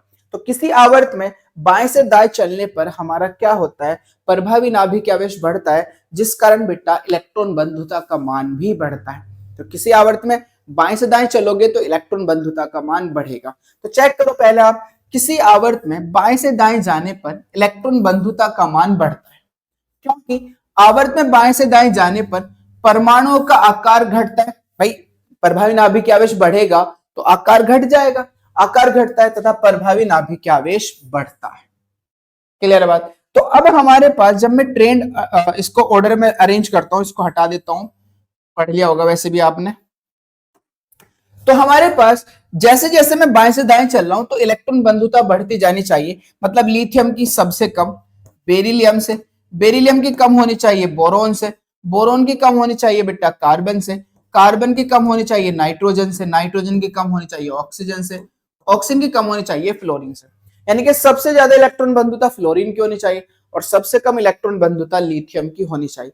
और अगर मैं यहाँ पर नियॉन ले लूं तो नियॉन का चूंकि नोबल गैस इलेक्ट्रॉन कॉन्फ़िगरेशन है, इसका इलेक्ट्रॉनिक विन्यास पूर्ण रूप से भरा हुआ है, इसलिए इसकी इलेक्ट्रॉन बंधुता इन सब में सबसे कम होगी, क्योंकि ये ग्रहण ही नहीं करना चाहेगा। खैर इसकी बात कर लेंगे, अभी फिलहाल यहां पर आते हैं। लेकिन जब मैं बात करता हूं तो ध्यान से सुनना बेटा, ध्यान से सुनना इलेक्ट्रॉनिक कॉन्फ़िगरेशन को। जब मैं बात करता हूं लिथियम की, तो लिथियम का इलेक्ट्रॉनिक कॉन्फ़िगरेशन होता है 1s2 2s1 और बेरिलियम का होता है 1s2 2s2। मुझे बताओ इसका इलेक्ट्रॉनिक विन्यास है 2s1, इसका है 2s2। दोनों में से लिथियम और बेरिलियम में से बताओ कौन इलेक्ट्रॉन ग्रहण करना चाहेगा। इसका है भाई 2s1, इसका है 2s2। जल्दी से बताओ कौन इलेक्ट्रॉन को ग्रहण करना चाहेगा। आप कहोगे कि सर लिथियम तो ग्रहण करना चाहेगा बट बेरिलियम ग्रहण करना नहीं चाहेगा, क्योंकि बेरिलियम की s उपकोष पूर्ण भरी हुई है, जबकि लिथियम की s उपकोष पूर्ण भरी हुई नहीं है, उसमें एक इलेक्ट्रॉन ग्रहण करने की जगह है। इसका मतलब अगर लिथियम इलेक्ट्रॉन को ग्रहण करना चाह रहा है तो इलेक्ट्रॉन को ग्रहण करने से जो ऊर्जा निकलती है वो उसकी इलेक्ट्रॉन बंधुता है। बेरिलियम इलेक्ट्रॉन को ग्रहण करना नहीं चाह रहा, मतलब बेरिलियम जब इलेक्ट्रॉन ग्रहण करना नहीं चाहेगा तो इसकी इलेक्ट्रॉन बंधुता कम होगी। तो यानी कि यहां से मुझे पता चल गया कि भाई बेरिलियम की कम है किससे, लिथियम से। मैं ऊपर लिख रहा हूं इसका आंसर को, यहां से मुझे पता चला कि जो बेरिलियम है उसकी इलेक्ट्रॉन बंधुता कम होगी बेटा, किससे? लिथियम से। लिथियम की ज्यादा होगी, बेरिलियम की कम होगी।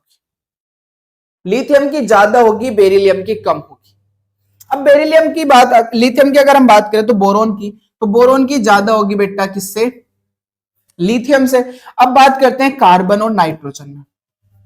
कार्बन और नाइट्रोजन, कार्बन और नाइट्रोजन में, तो कार्बन और नाइट्रोजन में जब हम बात करते हैं तो क्या होता है कि यहां पर इसका इलेक्ट्रॉनिक विन्यास क्या होता है बेटा? मैं अगर लिखूं, इसका लास्ट वाला लिखूं, तो ये 2p2 और ये 2p3। अब ये 2p3 है तो हाफ फील्ड है, स्टेबल है। ये 2p2 है, ये स्टेबल नहीं है, मतलब ये इलेक्ट्रॉन ग्रहण करना चाहेगा, ये इलेक्ट्रॉन ग्रहण करना नहीं चाहेगा। और अगर ये इलेक्ट्रॉन ग्रहण करना नहीं चाहेगा मतलब इसकी इलेक्ट्रॉन बंधुता कम है, इसकी इलेक्ट्रॉन बंधुता ज्यादा है, क्योंकि इलेक्ट्रॉन को ग्रहण करना चाह रहा है, चाहेगा तो एनर्जी निकलेगी, और जब ऊर्जा निकलेगी मतलब उसकी इलेक्ट्रॉन बंधुता ज्यादा होगी। तो कहने का मतलब ये है कि नाइट्रोजन की इलेक्ट्रॉन बंधुता ज्यादा होगी बोरोन से, और बोरोन की मतलब कार्बन की ज्यादा होगी नाइट्रोजन से, कार्बन की ज्यादा होगी नाइट्रोजन से। फिर यहाँ पर अगर ऑक्सीजन में फ्लोरीन में बात करें तो फिर ऑक्सीजन की ज्यादा होगी बेटा कार्बन से, कार्बन की ज्यादा होगी, सॉरी फ्लोरीन की ज्यादा होगी ऑक्सीजन से। ये ट्रेंड होना चाहिए, लेकिन यहाँ पर क्या होता है, यहाँ पर क्या होता है, ये जो हमारा नाइट्रोजन है ना, ये जो हमारा नाइट्रोजन है, इसकी इलेक्ट्रॉन बंधुता, इसकी इलेक्ट्रॉन बंधुता बोरॉन से भी कम हो जाती है। बस ये दिमाग में डाल लो भाई, आपको सिर्फ और सिर्फ आवर्त और ग्रुप का दिमाग में डालना है। दूसरा आवर्त को ग्रुप दिमाग में डाल लो, और एक किसको डाल लो बेटा? वर्ग को डाल लो। मैं बताऊंगा उसके बारे में भी, फिलहाल ये दूसरे आवर्त को दिमाग में डाल लो। नाइट्रोजन की जो इलेक्ट्रॉन बंधुता है ना, वो बेटा किससे भी कम हो जाती है? बोरोन से भी कम हो जाती है। बोरोन की भी ज्यादा हो जाएगी, बोरोन की ज्यादा हो जाएगी नाइट्रोजन से, इतनी कम हो जाती है, मतलब इसकी जो क्षमता है ना वो इलेक्ट्रॉन ग्रहण करने की इतनी कम है कि इसकी जो इलेक्ट्रॉन बंधुता है वो कार्बन से तो घटेगी, साथ में बोरोन से भी घट जाएगी। अब मैं ओवरऑल इसका ट्रेंड लिख रहा हूं, अब शायद आपको बात समझ में आ गई होगी। अब मैं इसका ट्रेंड लिख रहा हूं बेटा ओवरऑल, ध्यान से सुनना। द्वितीय आवर्त की इलेक्ट्रॉन बंधुता का क्रम, द्वितीय आवर्त के तत्वों की इलेक्ट्रॉन बंधुता का, इलेक्ट्रॉन बंधुता का घटता क्रम। ये एक काम करो, बढ़ता क्रम लिखते हैं, बढ़ता क्रम, बढ़ता क्रम। चेक करो, सबसे कम होगी लिथियम की, ध्यान से देखना बेटा, सबसे कम होगी किसकी? लिथियम की। किससे कम होगी बेटा? सॉरी, सबसे कम होगी बेरिलियम की, और बेरिलियम से भी कम किसकी होगी? नियोन की। नियोन की तो सबसे कम है, क्योंकि भाई अब जानते हो फुलफिल्ड इलेक्ट्रॉन कॉन्फ़िगरेशन है, इसमें तो इच्छा मर ही गई इलेक्ट्रॉन को ग्रहण करने की, खत्म है तो बिल्कुल। तो सबसे कम तो नियोन की। नियोन के बाद कौन आएगा? बेरिलियम। बेरिलियम क्यों आ रहा है? क्योंकि भाई बेरिलियम का जो 2s है वो कंप्लीट है, उसमें भी इलेक्ट्रॉन ग्रहण करने की क्षमता नहीं होती, इसलिए लिथियम से पहले आ जाएगा। अब लिथियम की जो कम है वो किससे कम है बेटा? बोरोन से, सॉरी नाइट्रोजन से। नाइट्रोजन आएगा ना, नाइट्रोजन की कम होगी बेटा किससे? बोरोन से। और बोरोन की कम होगी किससे? कार्बन से। कार्बन की कम होगी ऑक्सीजन से, और ऑक्सीजन की कम होगी फ्लोरीन से। ये ऑर्डर। अगर मैं इनको ग्रुप के बेसिस पर अरेंज करूं, आप ग्रुप याद कर सकते हो, तो वर्ग 18 की जो इलेक्ट्रॉन बंधुता है, 18 वर्ग है बेटा ये, वो सबसे कम, सबसे कम। और वर्ग 17 की जो इलेक्ट्रॉन बंधुता है वो सबसे अधिक, वर्ग 17 की इलेक्ट्रॉन बंधुता सबसे अधिक। यानी कि अगर मैं इनको अरेंज करना चाहूं वर्ग के ऑर्डर पे, तो याद रखना बेटा 17 की सबसे ज्यादा होगी 16 से, 16 की ज्यादा होगी किससे बेटा? 14 से, 14 की ज्यादा होगी 13 से, 13 की ज्यादा होगी 15 से। नहीं, यहां पर हम यहां पर कंफ्यूज हो गए, कंफ्यूज नहीं होना। 14 की ज्यादा होगी 15 से, और 15 की ज्यादा होगी 13 से, 13 की ज्यादा होगी, हाँ मैं बताऊंगा बेटा, टेंशन नहीं लो, किससे? पहले से, 1 से, और 1 की ज्यादा होगी 2 से, और 2 की ज्यादा होगी 18 से। देखो बेटा ये आप अरेंज कर सकते हो वर्ग के बेसिस पर। यहां पर हमारे पास जो नाइट्रोजन है ना, नाइट्रोजन, नाइट्रोजन मैं सबकी बात कर रहा था, यहां पर सबकी, इसको नाइट्रोजन को छोड़ दो, क्योंकि यहाँ पे द्वितीय आवर्त में क्या होता है कि जो नाइट्रोजन की इलेक्ट्रॉन बंधुता है वो किससे कम हो जाती है, वो बोरोन से भी कम हो जाती है। जबकि ये ट्रेंड मैंने ओवरऑल ट्रेंड बताया, तो यहाँ तो ये तो याद रखना पड़ेगा कि नाइट्रोजन की बोरोन से भी कम हो जाएगी। मैं बात कर रहा हूं, अगर मैं तृतीय आवर्त की बात करूं तो आप बात समझ में आ जाएगी आपको तृतीय आवर्त की। तो तृतीय आवर्त में मेरे पास कौन कौन होता है, ध्यान से सुनो। सोडियम है, मैग्नीशियम है, एल्यूमिनियम है, सिलिकॉन है, फॉस्फोरस है, और भाई सल्फर है, क्लोरीन है, और फिर हमारे पास आर्गन है। यहां पर हो गया तृतीय। तो वर्ग 18 को तो सबसे कम लिया। फिर हमारे पास कौन आएगा बेटा, फिर कौन आएगा, हाँ फर्स्ट सेकंड मैग्नीशियम, फिर मैग्नीशियम, फिर सोडियम, फिर हमारे पास कौन आएगा, सिलिकॉन। आपको पता होना चाहिए बेटा, आपको पता होना चाहिए जो फॉस्फोरस की इलेक्ट्रॉन बंधुता है वो सिलिकॉन से क्या होगी, कम होगी। तो फॉस्फोरस की कम होगी किससे, सिलिकॉन से, और सिलिकॉन की बेटा कम होगी किससे, सल्फर से, सल्फर की कम होगी क्लोरीन से। तो अब आप चेक कर सकते हो ये ऑर्डर रहेगा। जैसे मान लीजिए ये 17 है बेटा, ये हमारा कौन है 16 है, ये हमारा कौन सा है 14 है, ये हमारा कौन सा है 15 ग्रुप का है, ये हमारे पास कौन सा है फर्स्ट का, ये हमारे पास कौन सा है सेकंड का, और ये हमारा 18 का। तो आप यही देख सकते हो कि जो हमारे पास 14 की इलेक्ट्रॉन बंधुता है वो ज्यादा है किससे, 15 से। 14 की ज्यादा है 15 से, और 15 की ज्यादा है किससे बेटा, 15 की ज्यादा है किससे, 1 से। मैंने ये दिखाया, आप देख सकते हो 15 की ज्यादा है 1 से, 15 की ज्यादा है किससे, 1 से। मैंने 13 आई थिंक मिस कर दिया ना,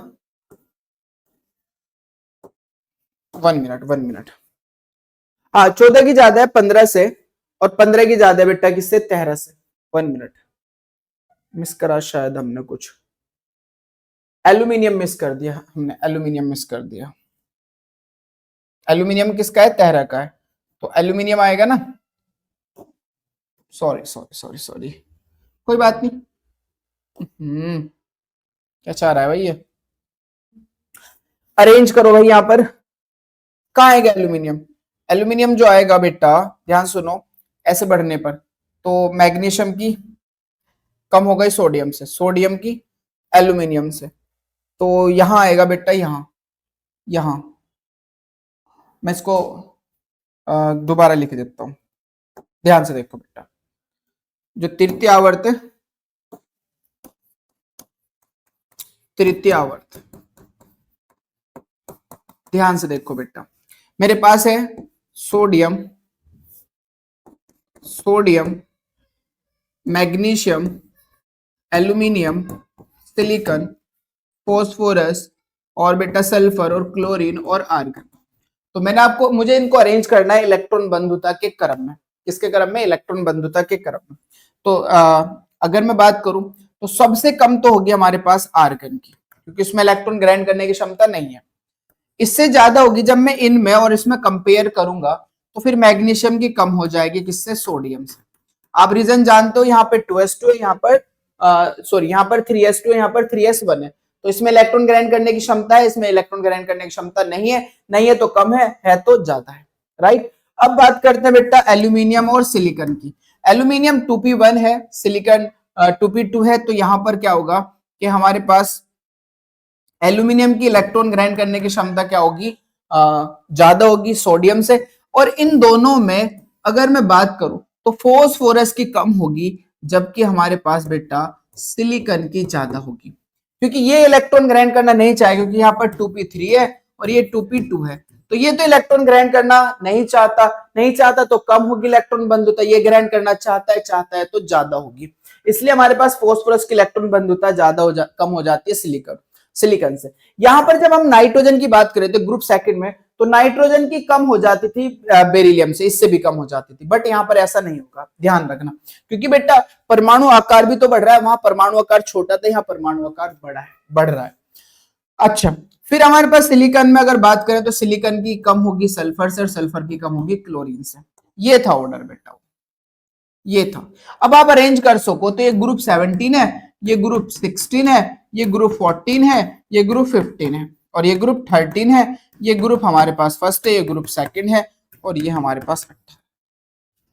तो ग्रुप के बेसिस पर भी आप अरेंज कर सकते हो। कमाल की बात एक और है यहां पर बेटा, कमाल की बात, इंपॉर्टेंट बात, वेरी मोस्ट इंपॉर्टेंट, ये सारे पॉइंट नोट कर लेना बेटा। याद रखने वाली बात यह है कि तृतीय आवर्त के तत्वों की जो इलेक्ट्रॉन बंधुता है वो द्वितीय आवर्त के तत्वों की इलेक्ट्रॉन बंधुता से ज्यादा होगी हमेशा, ये बात दिमाग में डाल लो।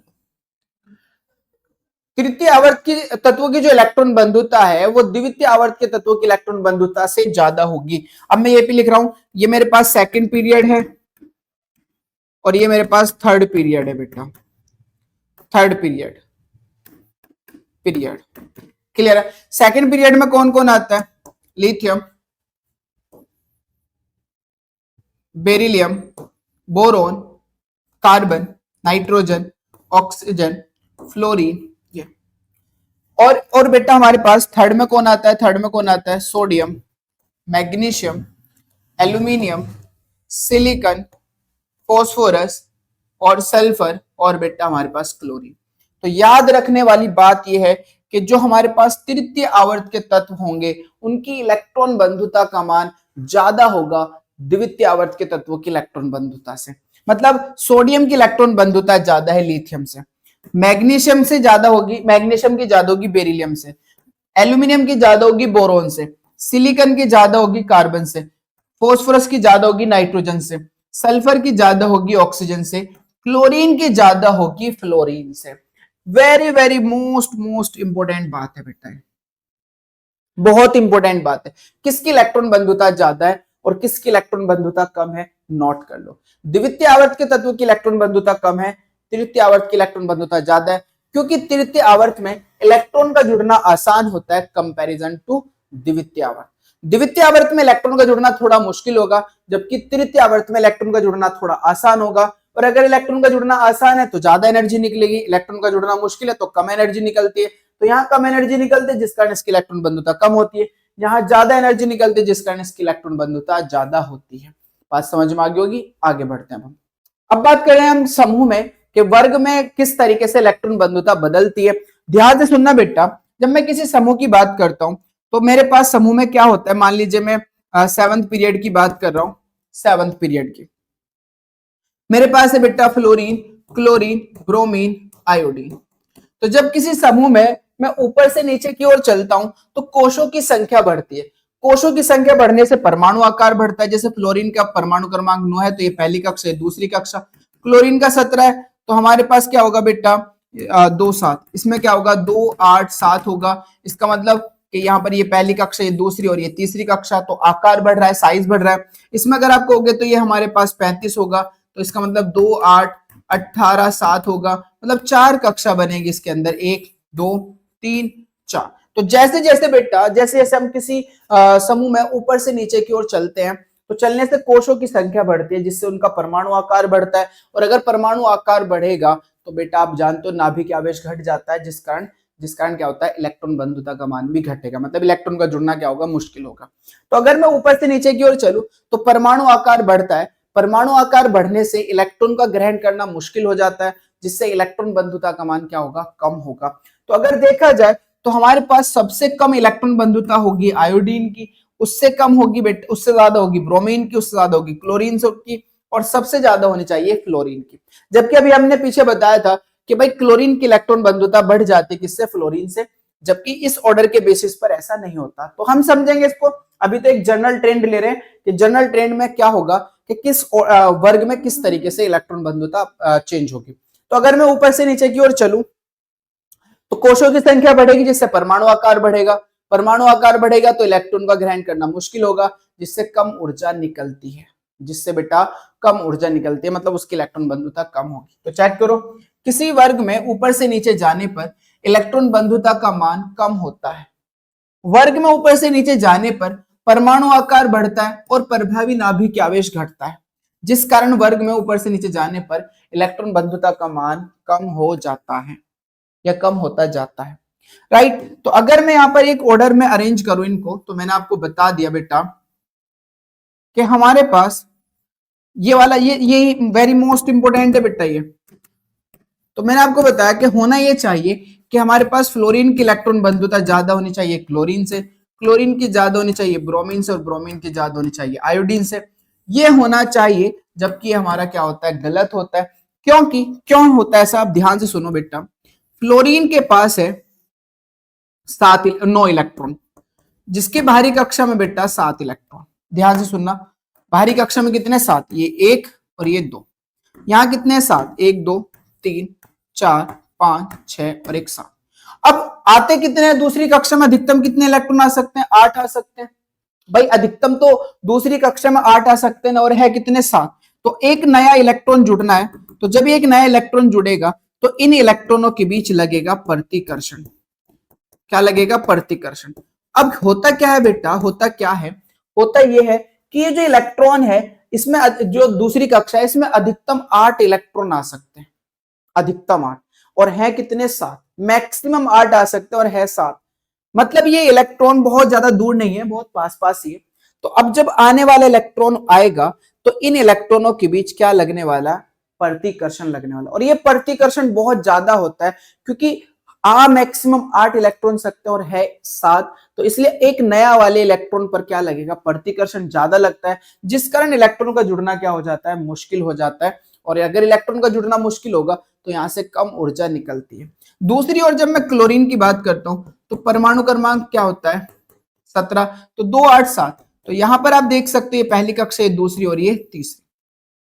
अब तीसरी कक्षा में यहां पर इलेक्ट्रॉन है हमारे पास 7, 2 3 4 5 6 7। अब आ कितने सकते हैं, इसमें 18 इलेक्ट्रॉन आ सकते हैं। आप जानते हो तीसरी कक्षा में अधिकतम 18 इलेक्ट्रॉन आ सकते हैं। 7 इलेक्ट्रॉन है, तो भाई क्या होगा, इन इलेक्ट्रॉन के बीच गैप बहुत ज्यादा होगा। जस्ट फील करो कि एक रूम में 18 लोग आ सकते हैं और वहां पर 7 हैं, तो बहुत सारे गैप है। तो आने वाला इलेक्ट्रॉन इजीली आ जाएगा, जो बहुत कम रिपल्शन फील करेगा। तो यहां पर ये इलेक्ट्रॉन और इन इलेक्ट्रॉनों के बीच प्रतिकर्षण कम होता है, इसलिए इलेक्ट्रॉन आसानी से जुड़ जाता है, जिस कारण यहां से एनर्जी ज्यादा निकल जाती है। जबकि यहां पर इलेक्ट्रॉन और इलेक्ट्रॉन के बीच प्रतिकर्षण ज्यादा होने की वजह से इस इलेक्ट्रॉन का जुड़ना मुश्किल हो जाता है, जिस कारण ऊर्जा कम निकलती है। तो याद रखना बेटा, द्वितीय आवर्त में इलेक्ट्रॉन का जुड़ना थोड़ा मुश्किल होता है, जबकि तृतीय आवर्त में इलेक्ट्रॉन का जुड़ना आसान होता है। इसलिए हम कह सकते हैं कि क्लोरीन की जो इलेक्ट्रॉन बंधुता है वो बढ़ जाती है, किससे बेटा, फ्लोरीन से। तो याद रखना आंसर हमारा क्या होगा बेटा, क्लोरीन की इलेक्ट्रॉन बंधुता होगी फ्लोरीन से ज्यादा, और फ्लोरीन की होगी ब्रोमीन से, और ब्रोमीन की होगी आयोडीन से। यहां जुड़ना आसान क्यों नहीं हुआ, क्योंकि यहां पर साइज बहुत बढ़ जाता है, जिस कारण जो बाह्य कक्षा में बैठा इलेक्ट्रॉन है, उस जो एक्स्ट्रा इलेक्ट्रॉन है उस पर आकर्षण कम लगता है। मतलब वो इलेक्ट्रॉन खींच ही नहीं पा रहा। ग्रहण तो तब करेंगे ना जब वो इलेक्ट्रॉन खींचेगा, क्योंकि आकर्षण उस इलेक्ट्रॉन पर कम है, इसलिए ग्रहण करना क्या हो रहा है, मुश्किल हो रहा है। इसलिए यहाँ पर बाकी ट्रेंड सेम रहेगा, दूसरे और तीसरे आवर्त में ये वेरिएशन आएगा। इसलिए याद रखना बेटा, क्लोरीन की इलेक्ट्रॉन बंधुता ज्यादा होगी किससे, फ्लोरीन से। It is very very most important. इसको मैं रफ कर देता हूं, बात ये समझ में आ गई होगी आपको। तो ऑर्डर में अगर हम बात करें तो क्लोरीन की इलेक्ट्रॉन बंधुता ज्यादा होगी फ्लोरीन से, फ्लोरीन की ज्यादा होगी ब्रोमीन से, और ब्रोमीन की ज्यादा होगी आयोडीन से। तो आपको ये भी पता चल गया कि वर्ग में कैसे चेंज होती है इलेक्ट्रॉन बंधुता और आवर्त में कैसे चेंज होती है। क्लोरीन की इलेक्ट्रॉन बंधुता फ्लोरीन से ज्यादा होती है। दूसरा आवर्त है इसलिए इलेक्ट्रॉन बंधुता कम है, तीसरा आवर्त इसलिए इलेक्ट्रॉन बंधुता ज्यादा है। मतलब यहाँ आसानी से इलेक्ट्रॉन जुड़ेगा, ज्यादा एनर्जी निकलेगी। यहाँ इलेक्ट्रॉन का जुड़ना मुश्किल होगा तो कम एनर्जी निकलेगी। क्लियर है बात बेटा, आगे बढ़ते हैं।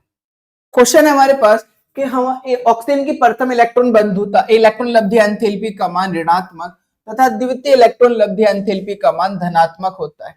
सिंपल सी बात है कि जब ऑक्सीजन परमाणु एक इलेक्ट्रॉन ग्रहण करता है तो ओ पे माइनस आता है, तो यहाँ पर इलेक्ट्रॉन का जुड़ना आसान होगा, जिस कारण इसकी इलेक्ट्रॉन लब्धि एंथैल्पी का मान क्या होगा, नेगेटिव होगा। इलेक्ट्रॉन जब जुड़ना आसान है तो एनर्जी निकलेगी, और एनर्जी निकलेगी तो एनर्जी कैसी होगी, ऋणात्मक होगी। लेकिन जब O पे माइनस आ गया और मैं दूसरा इलेक्ट्रॉन को जोड़ना चाह रहा हूं, तो फिर इस माइनस परमाणु के बीच और इस इलेक्ट्रॉन के बीच क्या होगा, प्रतिकर्षण होगा, जिस कारण दूसरे इलेक्ट्रॉन का जुड़ना क्या होगा, मुश्किल। और अगर दूसरे इलेक्ट्रॉन का जुड़ना मुश्किल है तो मुझे यहाँ एनर्जी देनी पड़ेगी, और अगर मैं यहाँ एनर्जी देनी पड़ रही है तो इसका मतलब इसकी द्वितीय इलेक्ट्रॉन लब्धि एंथैल्पी का मान क्या होगा, धनात्मक होगा, क्योंकि एनर्जी देनी पड़ रही है, इलेक्ट्रॉन जोड़ने के लिए ऊर्जा देनी पड़ रही है। क्लियर है बात बेटा। तो आप देख सकते हो, पहले तो मैंने दिखाया कि ऑक्सीजन गैस से इलेक्ट्रॉन ग्रहण कर रहा है, O माइनस में कन्वर्ट हो रहा है। डेल्टा EgH1 हमारा क्या होगा, माइनस के 141 किलो जूल प्रति मोल, इतनी एनर्जी निकली बेटा। आप यहां से नेगेटिव भी लिख सकते हो नॉर्मली, अगर आपको आंसर नहीं दे रहा है, नहीं मेंशन है तो मैंने तो मेंशन कर दिया, आप नॉर्मली इसकी ये वैल्यू लिख सकते हो कि ऋणात्मक है। O माइनस एक और इलेक्ट्रॉन ग्रहण करना है तो इनके बीच क्या लगेगा, प्रतिकर्षण लगेगा, जिस कारण यहाँ एनर्जी देनी पड़ेगी। तो हमारे पास क्या मिला, हमने कितनी एनर्जी दी, 780 किलो जूल प्रति मोल, राइट, धनात्मक होगी क्योंकि एनर्जी देनी पड़ी। तो आप देख सकते हो ऑक्सीजन परमाणु को O माइनस आयन में परिवर्तित करने के लिए एक इलेक्ट्रॉन डाला जाता है, तब ऊर्जा उत्सर्जित होती है, ऊर्जा निकलती है। परंतु जब O माइनस आयन को O di minus O minus minus ion में बदलने के लिए एक इलेक्ट्रॉन और डाला जाता है, तब O माइनस आयन और नए प्रवेशित, यानी कि जो इलेक्ट्रॉन एंटर कर रहा है, नए प्रवेशित इलेक्ट्रॉन के बीच प्रतिकर्षण बल को संतुलित करने के लिए O माइनस आयन ऊर्जा को ग्रहण करता है। जो O माइनस आयन है वो एनर्जी को ग्रहण करता है। परिणाम स्वरूप द्वितीय आयन एंथैल्पी का मान या द्वितीय इलेक्ट्रॉन लब्ध एंथैल्पी का मान क्या हो जाता है, धनात्मक हो जाता है। तो ये क्वेश्चन आपको समझ में आ गया होगा। आगे बढ़ते हैं। नीट प्रीवियस ईयर क्वेश्चंस हैं, 2-3 जो भी हमारे एग्जाम में आए हुए इस टॉपिक से रिलेटेड डिस्कस करते हैं। क्वेश्चन क्या कहता है बेटा, which one of the following arrangement represent the correct order, हमें सही ऑर्डर बताना है, of least negative to most negative electron gain enthalpy, यानी कि लीस्ट नेगेटिव से हमें कहां जाना है, मोर नेगेटिव पे जाना है। अच्छा, electron gain enthalpy for carbon, calcium, aluminium, fluorine and oxygen, मतलब मुझे दिया है कार्बन दिया है, कैल्शियम दिया है, एल्यूमिनियम दिया है, फ्लोरीन दिया है और ऑक्सीजन दिया। इनको अरेंज करना है इलेक्ट्रॉन गेन एंथैल्पी के ऑर्डर में, least negative to most negative, least negative से मोस्ट नेगेटिव की ओर, यानी कि पहले लीस्ट नेगेटिव फिर मोर नेगेटिव, यानी कि जिसकी इलेक्ट्रॉन बंधुता ज्यादा है वही तो ज्यादा नेगेटिव होगा, और जिसकी इलेक्ट्रॉन बंधुता कम है वो कम नेगेटिव होगा, यानी कि कम नेगेटिव से ज्यादा नेगेटिव पे जाना है, यानी कि जिसकी इलेक्ट्रॉन बंधुता कम है उससे जिसकी इलेक्ट्रॉन बंधुता ज्यादा है उसकी ओर बढ़ना है। तो किसकी इलेक्ट्रॉन बंधुता ज्यादा होगी इनमें, तो पहले देख लेते हैं कि कौन कौन से वर्ग आवर्त क्या है। ये मेरे पास कार्बन द्वितीय आवर्त का है, फ्लोरीन भी द्वितीय आवर्त का, ऑक्सीजन भी द्वितीय आवर्त का। क्या एल्यूमिनियम, सॉरी कैल्शियम आएगा, तो कैल्शियम और जो एल्यूमिनियम है बेटा वो हमारे क्या है, हाँ तृतीय आवर्त के। अब इनको अरेंज करो सबसे पहले, तो इनमें फ्लोरीन की इलेक्ट्रॉन बंधुता ज्यादा होती है ऑक्सीजन से और ऑक्सीजन की ज्यादा होती है कार्बन से, ये बात तो कंफर्म है। अब बात करते हैं कैल्शियम और एल्यूमिनियम में, तो मुझे बताओ कैल्शियम और एल्यूमिनियम में क्या होता है, ये 4s2 होता है, और ये मेरे पास ये तो आई थिंक 4s का हो गया, तो तीसरा आवर्त का नहीं है, चौथे आवर्त का है बेटा। तो चौथे आवर्त का अगर है तो इसकी इलेक्ट्रॉन बंधुता सबसे कम होगी, तो फिर calcium, aluminium, carbon, oxygen, fluorine. इसका मतलब कैल्शियम में देखो सबसे कम, फ्लोरीन है, ऑक्सीजन है, फ्लोरीन कार्बन नहीं भाई, ये भी गलत है, ये भी गलत है, कैल्शियम की सबसे ज्यादा गलत है, फ्लोरीन है, ऑक्सीजन है, कार्बन है, एल्यूमिनियम है, कैल्शियम, मतलब ये आंसर हमारा बिल्कुल करेक्ट आंसर होगा। क्लियर है बात, आगे बढ़ते हैं। क्वेश्चन नंबर 2 क्या कहता है बेटा, which one of the following arrangement represent the correct order of electron gain enthalpy, सही ऑर्डर बताना इलेक्ट्रॉन गेन एंथैल्पी का विद नेगेटिव साइन। अच्छा, of the given atomic species, ये जो हमारे पास स्पीशीज दे रखी है एटॉमिक, इनको सही ऑर्डर बताना है कि कौन सा सही ऑर्डर है। तो यहाँ पर मेरे पास फ्लोरीन है, क्लोरीन है, सल्फर है और ऑक्सीजन है। देखो यहाँ पर अगर मैं बात करूं यहाँ पर, तो ये इस तरीके से अरेंज कर सकता हूं मैं बेटा, fluorine chlorine, right, oxygen sulphur, भाई ऑक्सीजन के नीचे तो सल्फर आता है। मैं जानता हूं कि तृतीय आवर्त की जो इलेक्ट्रॉन बंधुता है वो ज्यादा होती है द्वितीय आवर्त से। इसका मतलब यहां पर अगर मैं बात करूं तो क्लोरीन की ज्यादा होगी, किससे, फ्लोरीन से। अब फ्लोरीन की ज्यादा होती है ऑक्सीजन से, और ऑक्सीजन से ज्यादा किसकी होगी, सल्फर से, तो सल्फर की ज्यादा होगी ऑक्सीजन से। इन दोनों की ज्यादा है, 17 की ज्यादा है। अब इन दोनों में किसकी ज्यादा है, क्लोरीन की ज्यादा है फ्लोरीन से, राइट। अब इनमें अरेंज कर लो, इनमें किसकी ज्यादा होगी, सल्फर की, किससे बेटा, ऑक्सीजन से। हाँ, आपको पता ही है कि दूसरे आवर्त की तो तीसरे आवर्त से ज्यादा होगी, भाई सेम आवर्त में तो है, अपने समूह के आवर्त में तो बात चल रही है, राइट। हाँ, तो ऑर्डर देख लो, क्लोरीन फ्लोरीन की ज्यादा नहीं भाई, ऑक्सीजन की ज्यादा नहीं, सल्फर की ज्यादा नहीं, क्लोरीन की ज्यादा होगी फ्लोरीन से, फ्लोरीन की ज्यादा होगी सल्फर से, सल्फर की ज्यादा होगी ऑक्सीजन से। ये आंसर सही होगा हमारा बेटा, ये आंसर हमारा बिल्कुल सही होगा। आगे बढ़ते हैं। नेक्स्ट क्वेश्चन नीट 1999 क्वेश्चन है, क्या कह रहा है, which of the following elements has the maximum electron affinity. इसका आंसर आप कमेंट करके बताएं कि किसकी इलेक्ट्रॉन बंधुता सबसे ज्यादा होगी, मैक्सिमम होगी, कमेंट करके आंसर बताना। तो बेटा आपको ये लेक्चर पसंद आया होगा, सारी चीजें समझ में आएगी, कॉन्सेप्ट भी क्लियर होंगे, और अगर आपका कोई डाउट है तो आप कमेंट करके बात कर सकते हैं, बता सकते हैं। पढ़ते रहिए, मेहनत करते रहिए। Thank you for watching.